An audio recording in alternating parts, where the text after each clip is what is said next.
Cinema ఇండస్ట్రీలో కొన్ని హీరోయిన్లు తొలి సినిమాలు ఫ్లాప్ అయితే వారిని ఐరన్ లెగ్ అని తక్కువ చేస్తుంటారు. కానీ ఇదే ట్యాగ్ ని హీరోలపై మాత్రం వాడారు. శృతి హాసన్ కూడా తన కెరీర్ ఆరంభంలో ఇలాంటిదే ఎదుర్కొన్నారు. తన మొదటి సినిమాలు వరుసగా ఫెయిల్ అయినవే. శృతికి అవకాశాలు తగ్గలేదు. పవన్ కళ్యాణ్ హీరోగా వచ్చిన గబ్బర్ సింగ్ సినిమాలో నటించే అవకాశం దక్కింది. ఆ సినిమా బ్లాక్ బస్టర్ అయింది. అప్పటి నుంచే శృతి కెరీర్ పూర్తిగా మారిపోయింది. ఇటీవల ఓ ఇంటర్వ్యూలో శృతి మాట్లాడుతూ గత సినిమాల ఫెయిల్యూర్ ను పట్టించుకోకుండా నాకు అవకాశం ఇచ్చిన పవన్ కళ్యాణ్ గారికి, డైరెక్టర్ హరీష్ శంకర్ గారికి ధన్యవాదాలు. ఆ ఒక్క సినిమా నా జీవితాన్ని మలుపు తిప్పింది అని చెప్పారు. నేను అన్లక్కీ అని కూడా లక్కీ అని కూడా అనిపించుకోవడం ఇష్టం లేదు. నేను ఒక నటి, నటనను ఆస్వాదించే వ్యక్తిని అని మాత్రమే గుర్తించాలి అన్నారు శృతి. సినిమాలంటే ఎంతో ఇష్టమని, ప్రేక్షకులు చూపిస్తున్న ప్రేమను ఎప్పటికీ కృతజ్ఞతగా ఉంటానని అన్నారు. తన 3 అనే సినిమా గురించి మాట్లాడుతూ ఆ సినిమాకు ఆ టైంలో కలిసి రాలేదు. కానీ ఇప్పుడు ఓటీటీల యుగం వచ్చిన తర్వాత విడుదల అయి ఉంటే పెద్ద హిట్ అయ్యేది. కోలవెరీ డి పాట ఎంత హిట్ అయిందో సినిమా కూడా అప్పటిలా కాకుండా ఇప్పుడు పెద్ద ఆడియన్స్ కి చేరేది అని చెప్పింది. ప్రస్తుతం శృతి రజనీకాంత్ హీరోగా నటిస్తున్న కూలీ సినిమాలో ప్రీతి అనే పాత్ర చేస్తున్నారు.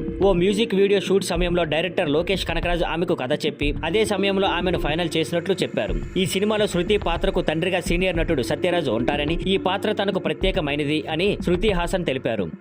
Thank you for watching. Please like, share and subscribe.